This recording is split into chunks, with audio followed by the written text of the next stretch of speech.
سلام آقای قانون‌زاده. سلام، روزتون بخیر. خوشحالم که خدمتتون هستم. خیلی سریع برم اولین سوالم رو بپرسم. اکوسیستم کارآفرینی اصلا به همچین کلمه اعتقاد دارید؟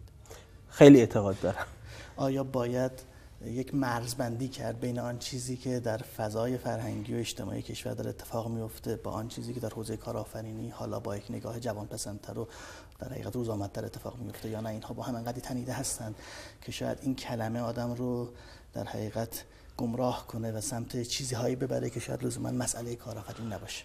نه، نمیشه مرزبندی کرد و در واقع این دوتا کاملا با هم تنیدن و اتفاقا اون بخش فرهنگی هم بخشی از اون اکوسیستمه. یعنی اکوسیستم شاکله‌های مختلفی داره که شاکله‌های فرهنگی یه بخش از اکوسیستم، فرهنگ مثلا فرهنگ کارآفرینانه بخشی از اکوسیستمه، فضای دولتی، قوانین، فضای دانشگاه‌ها، روحیه کارآفرینان و بقیه چیزهایی که وجود داره، اینا بخشی از این شاکل‌های اکوسیستم هستن. نه، از این جهت پرسیدم. سالهای سال در همه جای جهان و حتی تو ایران خودمون هم مردم در طی مسیری که سنشون حرکت می‌کرد از کودکی تا بزرگسالی کارآفرین می‌شدن، برخی هم نمی‌شدن و اتفاقات خیلی خوب و بزرگ اتفاق می‌افتاد.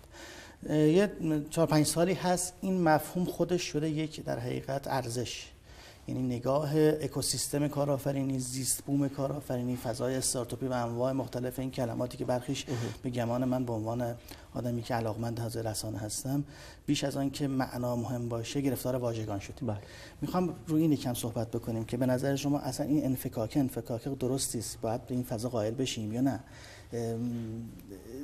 یک جور دیگه نگاه بکنیم که آن چیزی که از گذشته در فضای کارآفرینی همه اتفاق میافتاده، آدم‌ها یکی بنکدار بوده، یکی مغازه‌دار بوده، یکی نمیدونم کشاورز بوده و یکی میومده یه دفعه چه میدونم علایالدین را میانداخته، یکی ارج را میانداخته و اینا همون هاست. حالا اومدیم تبدیلش کردیم به یک چیزهای لابد در حقیقت نزدیک به فضای تکنولوژی، سیستم بیس شدن و این مرزبندی رو میخوام، اصراری ندارم که حرفم درست یا نه، میخوام ببینم که این ارزش گذاری به نظرتون درست هست؟ ببینید، واژه کارآفرینی فی نفسه که ارزش نیست، کارآفرینی در واقع خلق ارزشه. این بعد این دوتا رو تفکیک قائل بشیم. ولی من خودم واقعا قائلم به این اصطلاح اکوسیستم کارآفرینی و باز هم نه به خود اصطلاح، به ما در واقع به خاطر خود اصطلاحش. منظورم چیست؟ منظورم این است که اگر ما بخواهیم به صورت سیستماتیک نهادینه کارآفرینی کنیم، به ویژه در حوزه فناوری، باید اون عناصر، المان‌های یک اکوسیستم رو داشته باشیم و طبیعتاً متناسب با فضای خودمون. یعنی ما نمیتونیم یک اکوسیستم مثلا که حالا توی ایران بحث سیلیکون ولی که بالغ‌ترین اکوسیستم فناوری دنیاست رو در واقع قلفته یا کاملا عینی بیایم اینجا کپی کنیم. متوجه این چی عرض میکنم؟ اصلا اکوسیستم قابل کپی شدن نیست، اکوسیستم ساختنی است و طبیعی است که ما بر پایه این زیربنایی که اینجا داریم، زیربنای تاریخی، فرهنگی، رفتاری که اینجا داریم، باید اینو بسازیم. طبیعتاً با توجه به مثلا اقتصاد نفتی یه سری چیزاش باید تغییر بکنه، یه سری چیزاش باید متناسب با فضای کارآفرینانه بشه. کما اینکه مثلا ما 50 سال پیش، 60 سال پیش فضامون شاید کارآفرینانه تر از فضا امروز بود، چون توی مثلا چند دهه اخیر خیلی فضامون کارمند و آبانه تر یا آب باریکه‌ای تر شده. ما شاید به قول قدیمی‌ها به اون ریشه های کارآفرینانه قبلی برگردیم، خیلی کمک کنه. من فکر می‌کنم یکی از کارهایی که باید بشه این است که بعضی شده البته، اینی که بریم کارآفرینان قدیمی رو ببینیم اینا چه اتفاقی براشون افتاد، چون یه برهه اینا قطع شد اتصالشون با نسل بعد و این سینه به سینه ای که اتفاق میافتاد توی سیستم قدیم. خب آموزش کارآفرینی ما نداشتیم یا ترویج کارآفرینی نداشتیم، ولی این یه جوری سینه به سینه انتقال پیدا می‌کرد. اون یه در یک برهه به دلایل مختلف قطع شد. خب عناصر اصلی کارآفرینی چی هست که قراره دوباره یا بهش برگردیم به اون ریشه ها یا استفاده کنیم به قول شما از کیس استادی موفق خارجی حالا حاصل کنیم؟ ولی که شما فهمید. ببینید، بذارید من اول بگم چرا ما به اکوسیستم نیاز داریم، بعد این رو عرض کنم. توی 20 سال اخیر فعالیت‌های انجام شد در حوزه کارآفرینی فناوری، حالا حوزه که من توش تخصص دارم. توی مثلا کارآفرینی کسب و کار کوچک خیلی در واقع صاحب نظر نیستم. توی فعالیت‌های انجام شد، ولی اون فعالیت‌ها اون بازخوردی که باید میداد رو نداد. نمونهش مراکز رشد، نمونهش پارک‌های فناوری. علتش این بود که فقط یک بخش از یک چیز دیده میشد و اون به خود جواب نمیداد. بعد از یه مدت بعد بحث و بررسی متوجه شدیم که این باید عناصر مختلف کنار هم باشن که اون عناصر مختلفی که مثل این ماشین کنار هم کار میکنند رو ماها بهش میگیم اکوسیستم کارآفرینی. بذار من یه مثال خیلی بی ربط ولی خیلی با ربط بزنم. شما توی طبیعت که اتفاقا واژه اکوسیستم از طبیعت گرفته شده، نمیتونید بگید گرگ موجود زائدی است. من چند وقت پیش یه ویدیو میدم نشون میداد که چقدر گرگ میتونه برای اکوسیستم مفید باشه. یا نمیتونید بگید کرم در این اکوسیستم، شما کرم رو از اکوسیستم بردارید اون اکوسیستم کلا ممکنه به هم بریزه. یا یه جوری دیگه نمیتونید بگید فقط درخت برای اکوسیستم کافی است. درخت کافیه، در واقع اون کرم لازم هستن، اون پرندگانی که روی درخت میشینن، اون حشرات لازم هستن، اون چیزایی که پرندگان و حشرات رو میخورن. پس همه اینها با هم کار میکنه. من همیشه میگم وقتی میخوایم راجع به اکوسیستم صحبت کنیم بریم اول یه چند تا فیلم حیات وحش ببینیم و ببینیم چقدر این المان ها درست کنار هم چیده شده و حالا با هر روی کرده که نگاه کنیم. بنابراین اینجا هم همینطوره، المان هاش باید باشه. ما نمیتونیم مثل یک میخ روی یک چوب مثلا مرکز رشد رو بکوبیم و انتظار داشته باشیم فضای کارآفرینی شکل بگیره. حالا برمیگردیم به المان‌های کارآفرینی فناوری. المان‌های کارآفرینی فناوری شاید مهمترین المانش کارآفرینان، یعنی کسایی که کسب و کار را راه میندازن. حالا اسم اون کسب و کار میخواد استارتاپ باشه، میخواد شرکت دانش بنیان باشه، هر چیز دیگه. من نمیخوام توی واژه‌ها بمانیم. بحث دیگه این است که خب از این کارآفرینا از کجا میان یا نیروهاشون از کجا میگیره. پس میبینیم دانشگاه‌ها نقش پیدا میکنن. خب خیلی از کارآفرینان دانشگاه بیرون نمیان ولی نیروهایی که براشون کار میکنن از دانشگاه میگیرن. پس اینجا دانشگاه نقش پیدا میکنه. خب اینا برای اینکه بتونن رشد پیدا بکنن احتیاج به یک جایی دارن که اون مراحل اولیه‌شون که کوچیک هستن رو در واقع شکل بگیرن. پس ما میبینیم شتاب دهنده و مراکز رشد و پارک‌های فناوری اینجا نقش پیدا میکنه. اینها برای اینکه بتونن رشد بکنن احتیاج به سرمایه دارن. میبینیم که سرمایه‌گذاران جسور، حالا از نوع فرشتگان سرمایه‌گذار یا ویسی ها نقش پیدا میکنه. اینها اگر شکست بخورن باید تو جامعه بتونن دوباره دستشون رو بزنن رو پاشون دوباره بلند شن. میبینیم اینجا فرهنگ کارآفرینانه، فرهنگ پذیرش شکست نقش پیدا میکنه. فرهنگی که اصلا شاید در ابتدای کار تشویق میکنه اینها کارآفرین بشن و میبینیم چقدر اینها میتونن کنار هم مانند چرخدندای یه ماشین با هم کار کنن. این نکته این مهمه. مهم این نیست که این ساعت ساخت ژاپنی یا ساخت سوئیسه یا مثلا ساخت آلمانه یا ساخت ایرانه. مهم اینه که چرخدنداش به خوبی با هم کار کنن. شما این چرخدنده ساعت سوئیسی رو بذارید روی ساعت مثلا آلمانی شاید کار نکنه چون متناسب با اون مهره‌ها ساخته شده. نکاتی که فرمودید من تو ذهنم داشت متواتر میشد. حالا چون قبل‌ترش کلمه‌ای در مورد جمله در مورد فضای قبلی هیچورم صحبت شد، داشت متواتر میشد که آقای فلانی آدم معروفی که 10 بار شکست خورد و 100 بار 4 بار مثلا ورشکست شده و بزرگ شده و دوباره توی در حقیقت تاریخ شفاهیمون زیاد میشنویم، تو تاریخ خودمون هست و اینها.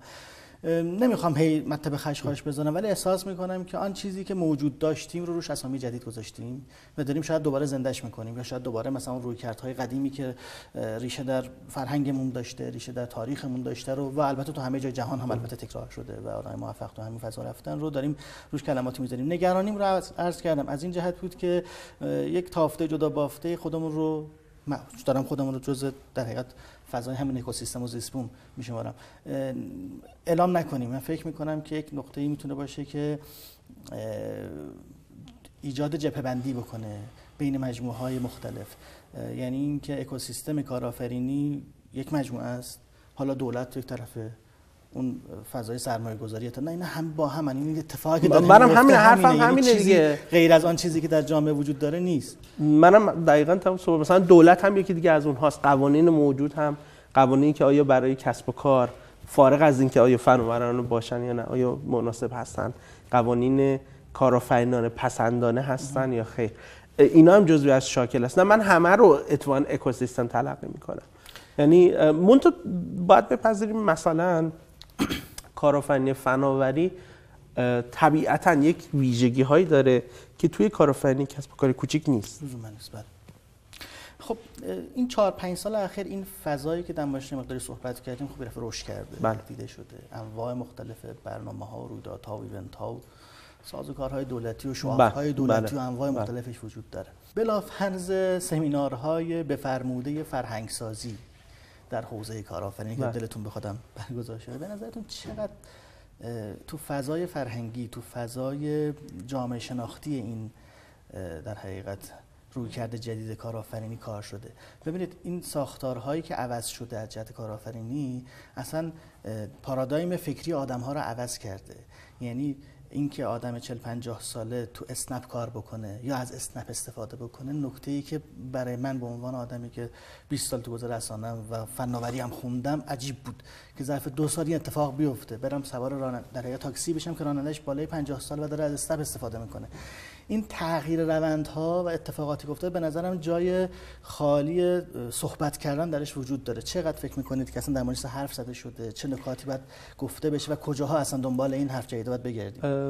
راستش من خیلی که اصلا در حوزه جامعه شناسی و در واقع روانشناسی و اینها هیچ گونه تخصصی ندارم. چیزی که ما باید بپذیریم اینه که روند و سرعت پذیرش فناوری در ایران و در کل دنیا خیلی سریع شده.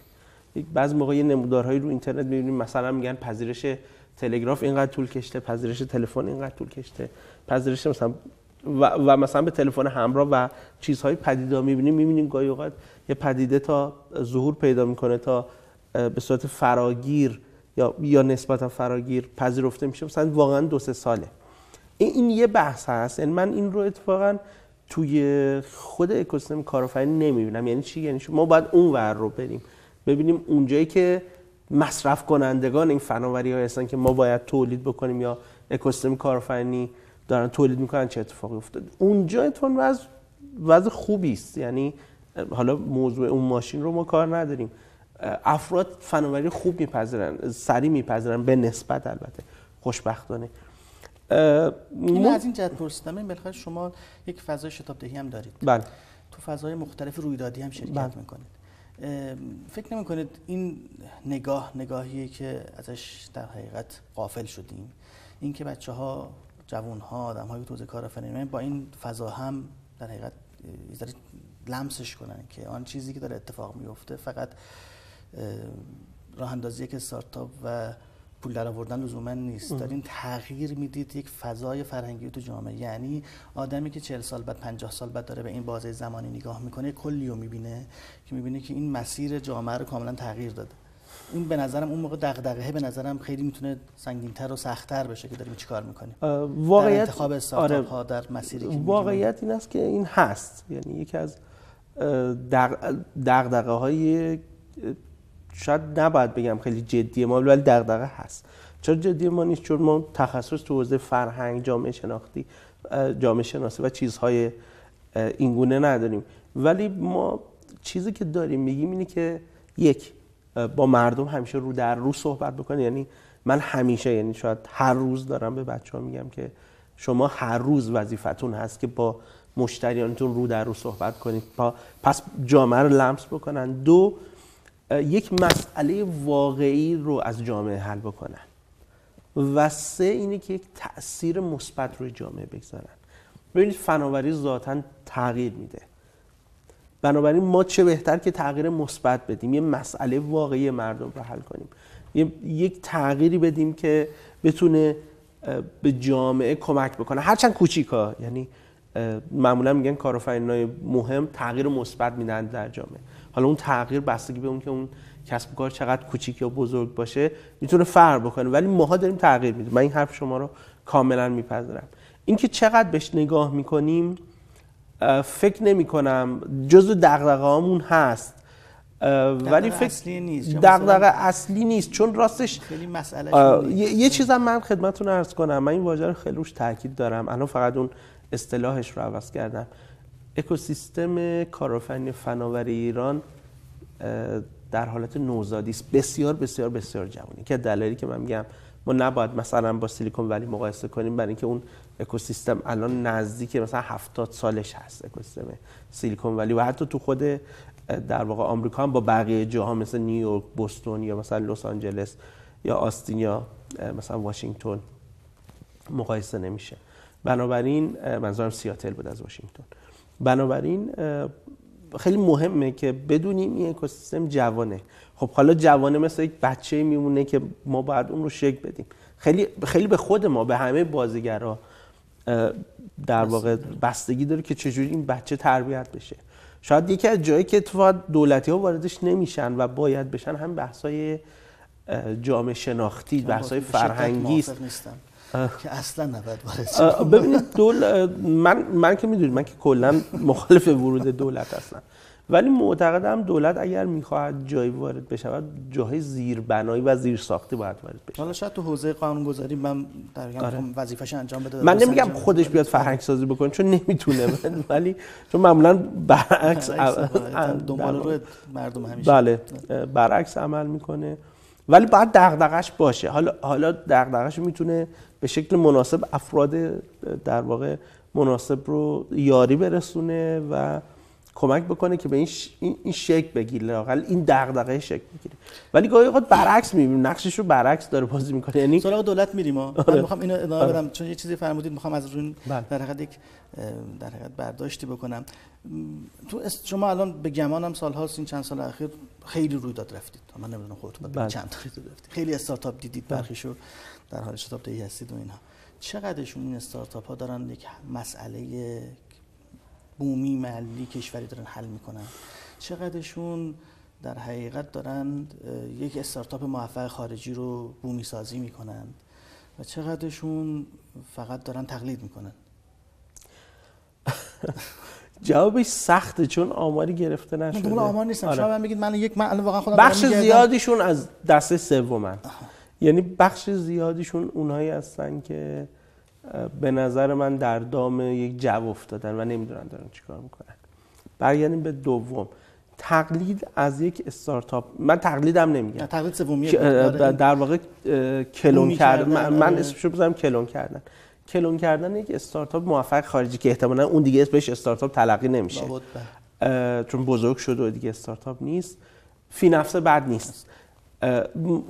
وقتی ما میخوایم این رو کلون کنیم، نکته که خیلی مهمه این است که ببینیم آیا اون مسئله متناسب با خودش رو هم تو ایران حل میکنه، آیا همون جوری حل میکنه یا ما باید تغییرش بدیم یا اصطلاحاً تیونش بکنیم. اینا نکات خیلی ریزه ها. یعنی خیلی فکر میکنن که همینجوری که یک مدل کسب و کار موفق رو بیان اصطلاحاً قلفته کپی کنن اینجا کافی است. نه، اینجوری نیست. ما بسیاری چیزها داریم که متناسب با نیازهای داخلی، مسائل داخلی، اصلا فرهنگ داخلی و مکانیزم‌های قانونی، روال‌های داخلی باید تغییر پیدا کنه. حالا اونهای توی این دسته دو موفقن که این تغییرات رو ایجاد می‌کنن. دسته اول نمی‌شناسم من. دسته اول هست. چرا؟ ببینید ما باید باز هم من برمیگردم به اون در واقع نوزاد بودن اکوسیستم.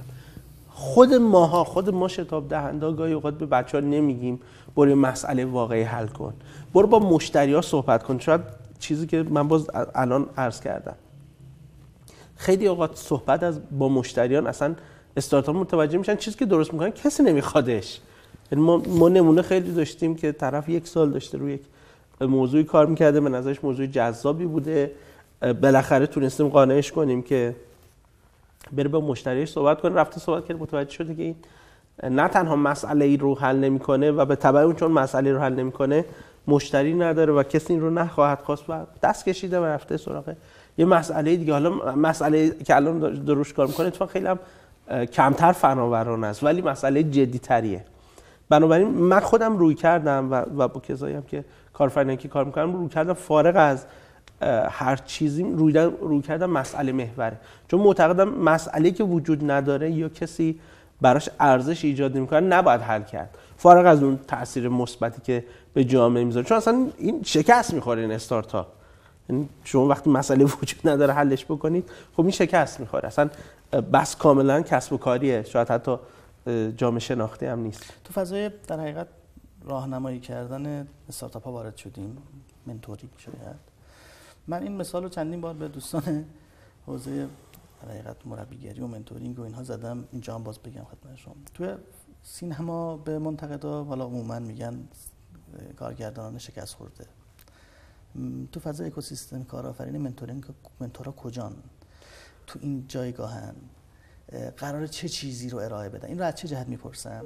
از این جهت که وقتی شما میگید که تو اون 3 تا لولی که من عرض کردم در مورد استارتاپ ها، آن چیزی که بیشتر بهش رفتن سراغش همون در حقیقت تقلید است. خب من میتوانم بگم یک بخشش به خاطر لزوما منتورهاست، یعنی اونها دارن این رو ناخواسته یا خواسته جهت دهی میکنن. در مورد این یکم صحبت کنیم که فضای منتوری، فضای مربیگری، فضای در حقیقت همراهی با استارتاپ ها تو شتاب دهنده و بیرون شتاب دهنده، حتی در نگاه رویداد محوری که داره اتفاق میفته چطور؟ باز من مجبورم حرف خودم تکرار کنم. اکوسیستم ما در حالت نوزادی است.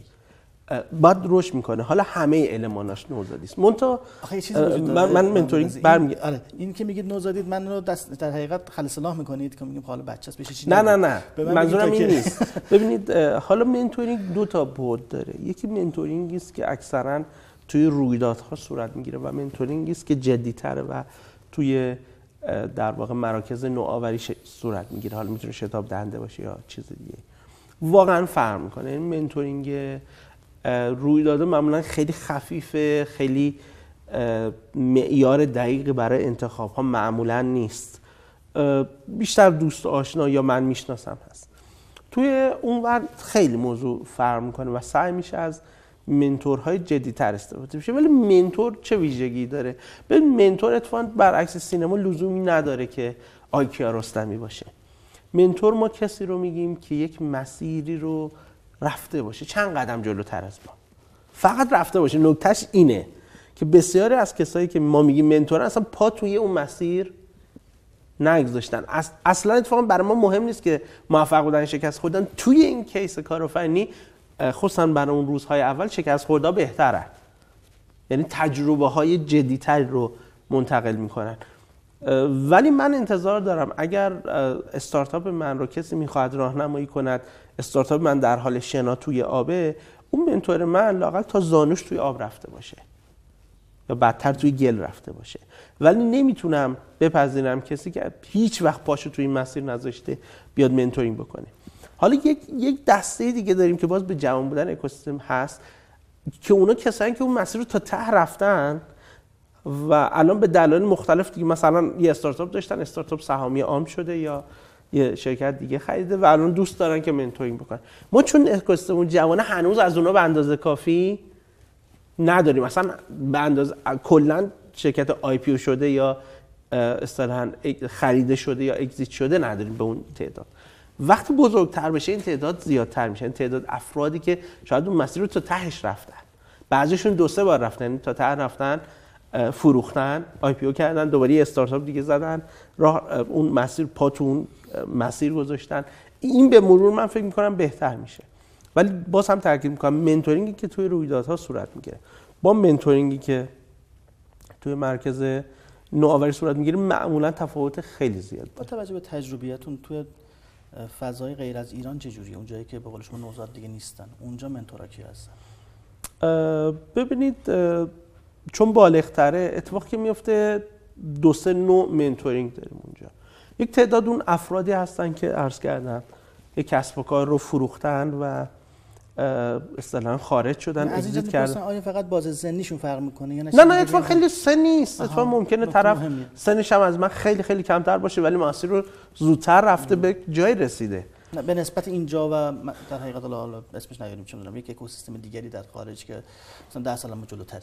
میخوام بگم که این منتورهای اونجا فقط از سنی با این دوستان متفاوتن یا نه یک تجربی به نظر من تفاوت سنی نیست، تفاوت تجربی است. یعنی تعداد افرادی که پا تو مسیر گذاشتن بیشتره و خیلیشون اصلا تو مسیرن، یعنی خیلیشون تو مسیرن تحت عنوان در واقع اصطلاحاً گیو بک. حالا من هیچ فکر می‌کنم یادم نمیاد. آره به جامعه مثلا یک کسی از استارتاپ داره، استارتاپش هم مثلا یک استارتاپی است که 20 نفر، 30 نفر، 50 نفر، 100 نفر کارمند داره. چون میگه میخوام من راهنمایی کنم، میگه من در حد نیم ساعت 1 ساعت قهوه میتونم به شما کمک کنم. یه نوع دیگری داریم، اونایی ان که رفتن اگزیت کردن، فروختن، وارد بورس شدن، اینا کسانی که خیلیشون اتفاقاً سرمایه گذار شدن. یعنی یکی از ویژگی‌های اکوسیستم بالغ اینه که افرادی که خارج شدن اون پولشون رو دوباره میان تو این اکوسیستم تزریق میکنن. خب این فرد میاد با شما صحبت میکنه، نه زمین نمیخرن، ساخت و ساز نمیکنن. اتفاقی که میفته اون فرد تجربه و پولش رو با هم میذاره که دیگه ما اونجا بهش میگیم اسمارت مانی. واژه اسمارت مانی این هست، یعنی پول و تجربه با همه. پس می‌بینیم ما گونه‌های مختلفی از منتور رو داریم. یه عده هستن که منتوری میکنن به این امید که سرمایه‌گذاری مورد خوب برای سرمایه‌گذاری پیدا بکنن. بنابراین افراد با تجربه طبیعتاً توی یک اکوسیستم بالغ‌تر بیشتر پیدا میشن. باز من برمیگردم به جایگاه شما در حضور مفصل در رویدادها و اینا. با خیلی جوان‌ها سر کار دارید، حالا فضای شتاب دهی چه فضای رویدادی اینا. دغدغه‌شون چیه وقتی شما سراغ شما میان؟ دنبال راه حلن، دنبال میان برن، دنبال چی ان؟ یه جور دیگه هم میتونم بپرسم که این نگاه شما به اون آدم‌ها بیشتر این در اومده تهش که اینها مثلا تهش دنبال پولن، دنبال کار کردنن، دنبال شهرتن. این فضایی از این گزارشی بدید، بررسی کنید از این فضا آدم‌هایی که دارین می‌بینین. جدیدا مشهد دیدید، بله. باز هم می‌بینید و اینها. کدوم سمته؟ کجا میرن؟ ببین واقعا نمیشه جمع بندی کرد، ولی بدون تعارف همش هست. متاسفانه بخش زیادیشون اونایی که فکر میکنن که خیلی سریع میتونن بیان پولدار بشن یا خیلی سریع پول از کسی بگیرن، یه دورانی رو بگذرونن که من معمولا که نه همیشه میگم که اگر میخواید پولدار شید برید همون ساخت و ساز کنید یا برید رستوران بزنید. اون خیلی روش‌های سریع‌تری است برای پولدار شدن. ولی توشون واقعا کسایی که دغدغه‌مندن هم خیلی زیادن. یعنی کسایی که میخوان یه مسئله جدی رو حل کنن، کسایی رو میبینم که گاهی اوقات شبا از اون دغدغه نمیخوابن. واقعا هست.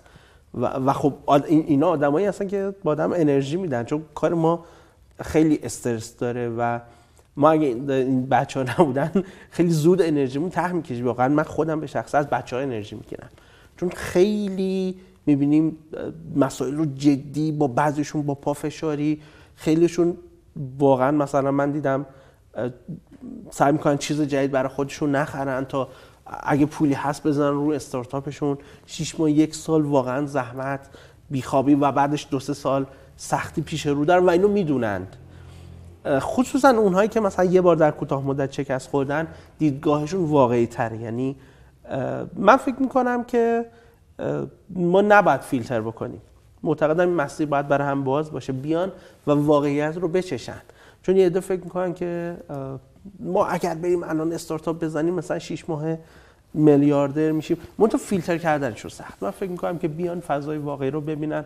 طبیعتا توی فضای واقعی و آزاد اونهایی که این کار هستن میمونن، اونهایی که نیستن میرن و به نظر من باید اجازه داد که افراد آزمایش بکنن، آزمون و خطا بکنن. بسیار خوب. میخوام فضا رو عوض کنم دیگه. در مورد کلیات خیلی صحبت کردیم. سال 95 چجوری بود؟ خوب بود؟ سال خوب بود، زود تموم شد. خب چطور بود برای اکوسیستم؟ سال 95 سال خیلی آرامی بود، متاسفانه. آرام نه از جهت خوبش. یعنی سرعت اکوسیستم خیلی کم شد به دلایل مختلف و امیدوارم در حقیقت کجا نمود داشت این سرعت؟ قرار شد من بچه‌ام دیدم ندیدم. ببینید ما که داخلش بودیم مثل ماشینی بود که مثلا با سرعت 120 داشت میرفت یا سرعتش شد 60. به ثبات رسید یعنی؟ نه، باید اکوسیستم ما باز هم دارم میگم خیلی باید سرعتش بالاتر باشه. ترافیک بود مثلا. مهمه چه اتفاقی افتاد؟ ببینید فکر می‌کنم که دستاندازها زیاد بود، سدها زیاد بود. که سال 94 نبود؟ سال 94 خیلی کمتر. خب بس بگید در مورد دستانداز. یه بحثایی بود که بچه‌ها نگران می‌کرد. البته اونایی که میگم اونایی که دارن کار میکنن ولی این اکوسیستم یه عده باید جدید بهش وارد بشن تا بزرگ بشه، جدی‌تر بشه. به خاطر یه سری دغدغه‌هایی که به وجود اومد، بحث‌های نگران کننده، سیاسی کردن اکوسیستم فناورانه، یه عده ترسیدن وارد بشن، یه عده که می‌خواستن وارد بشن دست نگه داشتن. تو فضای استارتاپی فقط یا تو فضای سرمایه‌گذاری هم همین اتفاق افتاد؟ تو فضای من فضای سرمایه‌گذاری اینا رو باز میگم، من اکوسیستمی نگاه می‌کنم، همه رو با هم نگاه می‌کنم. فهمید که مثلا این بخش ترسید به واسطه این استارتاپ هم کم شدن، این سرمایه‌گذار نیامد استارتاپ هم ضعیف شدن یا نه؟ واقعیت اینه همش با هم کند شد. یعنی همش با همه، یعنی همه تعداد استارتاپ خوب کم شد با اینکه انتظار میرفت بیشتر بشن، سرمایه‌گذاری بیشتر شد ولی از اون چیزی که با اون شتابی که نیاز داشتیم بیشتر بشه به اون میزان شتاب صورت نگرفت. نهادهای سرمایه‌گذاری جدید شکل نگرفت، در صورتی که اکوسیستمی که جوانی نوزاده شما انتظار دارید مرتب توش نهادهای سرمایه‌گذاری جدید شکل بگیره. تنها بخشیش که من فکر می‌کنم بیشتر با پوزش از روی جوزدگی و حمایت‌های شاید نامدبرانه دولت بود، بیشتر تنها بخشیش که شتابش رو به نسبت حفظ کرد افزایش تعداد شتاب دهنده ها بود. هر ایران یک شتاب دهنده. بله، ولی واقعیت این است که ما اکوسیستم به شدت خصوصا در 6 ماه دوم ویروس قبل انتخابات نیست مثل هر دوره بر همه جا میفته. واقعیت این است که این دیگه اضافه شد. غیر از اینه. بله، ببینید معمولا انتخابات کندیش توی اسفند و فروردین اردیبهشت خودش رو نشون میده و نشون خواهد داد، ولی این کندی که ما داشتیم از اواسط سال شروع شد. اوایل سال شروع کرد به کند شدن، دیگه از اواسط سال به شدت کند شد. شما نگاه پسابرجامی فکر می‌کنیم بهتر شه؟ ما هم همینطور. البته بحث دیگه هم بود، معمول این بود که ما انتظار داشتیم سرمایه‌های خارجی به شکل جدی به غیر از یک کیس وارد بشه. فقط یک کیس بود که اونم قبلا در واقع شروع کرده بودن و مذاکره کرده بودن. مثلا خود ما واقعا دنبال سرمایه‌گذاری خارجی نرفتیم چون میترسیدیم که اتفاقی بیفته اگر سرمایه خارجی بتونیم جذب کنیم، در صورتی که توی یک اکوسیستم که در واقع دولت به معنای واقعی حمایتگر است و تشویق هم می‌شدیم. ولی ما از این که مثلا انگ چیزی بهمون نچسبه، واقعا حتی مواردی بود که پیشنهاد داشتیم رد کردیم چون اون ترس وجود داشت. خب می‌خوایم مهمترین چالش پارسال بگین، چی میگید؟ مهمترین چالش امسال منظورتون هست دیگه؟ امسال راست. مهمترین چالش امسال من فکر کنم سیاسی شدن بیش از حد و چسبوندن واژه‌هایی مثل نفوذی و تغییر به اکوسیستم بود به نظر من. راهکارش چیه؟ راه چیزی که نمیشه. من به عنوان همینجوری نگاه هم میکنم قبل از اینکه اصلا نگاه رسانه‌ای داشته باشم، حتی نگاه استارتاپی داشته باشم، واقعا میگم که خب این هست بعد باشید، نمیشه مقابله کرد. حتی صحبت هم از این موقع شد چون یک بار یک ویدئوی ما رو هم دست گرفتن و اینها، ما گفتم خب اونا رسانه ما هم رسانه حرفمون رو بزنیم، راه دیگه بهش پیدا نکنیم. شما راه دیدید؟ من تخصصم رسانه و عنوان فضای رسانه. ببین رسانه اگر در واقع بی‌طرف باشه و به جای بس نباشه مسئله نیست. طبیعتاً رسانه‌ای هم که فکر می‌کنن این کار خوبه میتونن مثل شماها تولید بکنن، فرهنگ سازی بکنن. منتها گاهی اوقات ما ترسمون بیشتر از در واقع رسانه است، ولی تولید بکنن هیچ اشکالی هم نداره. بعضی از افرادی هم که چیز می‌کنن واقعا آدم، من با یکی دوتاشون صحبت کردم، آدمای دغدغه‌مندی یعنی آدمایی که نگرانی دارن و من فکر می‌کنم اگر بیان بشینن، خب بعضیشون نمیان، بیان بشینن صحبت بکنن، بیان واقعا بچه‌ها رو ببینن، بیان ببینن ما به کدوم مسیر میریم. دقت بکنید اینکه مثلا درخت رشد میکنه، ما از این نگران باشیم که توی حیات خودمون این درخت چه میوه‌ای خواهد داد، اون هنوز به ثمر نرسیده، اون درخت رو قطع کنیم، فصل میوه که میشه باید بریم از همسایه‌ها میوه بگیریم. این نکته است که خیلی هاشون لحاظ نمیکنن. من مثال زدم، الان ما توی پیام رسان دچار همین مشکل شدیم. اون پیام رسان‌های داخلی که داشت شکل می‌گرفت و در نطفه خفه کردیم، الان همه در واقع معتاد یک پیام رسان خارجی شدن، خودش شده یک دغدغه جدی و واقعا هم جدی است و نمیتونیم کارش بکنیم چون دیگه اون پیام رسان داخلی جدی نداریم.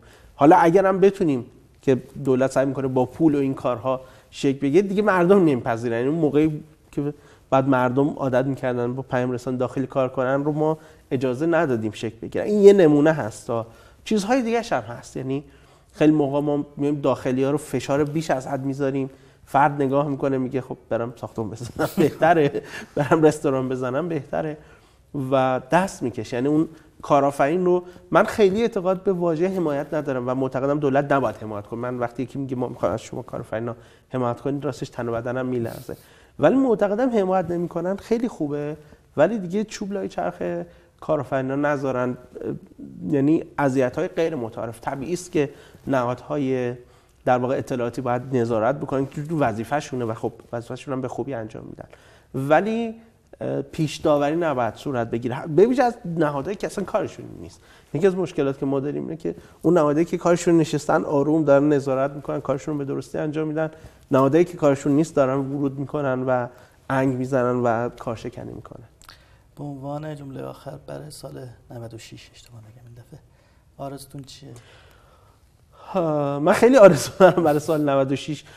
خیلی امیدوارم، من امیدوارم که سال خیلی بهتری باشه، ما اکوسیستممون کمی بالغتر بشه، سرمایه گذاران بیشتری وارد بشن، بچهای استارتاپ های مسئله محور بیشتری راه اندازی بکنن، مسائل رو ببینن، با مشتریاشون بیشتر صحبت بکنن، این سیکل مثبتی باشه اصطلاحاً، این بیفته تو دور مثبت و بتونیم یه تغییر مثبت ایجاد بکنیم.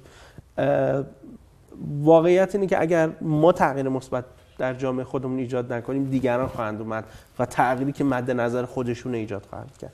بنابراین بهتره که دست خودمون باشه کنترل و دست بچهای خودمون باشه و بتونن کاری که درست هست و مثبت هست انجام بدن.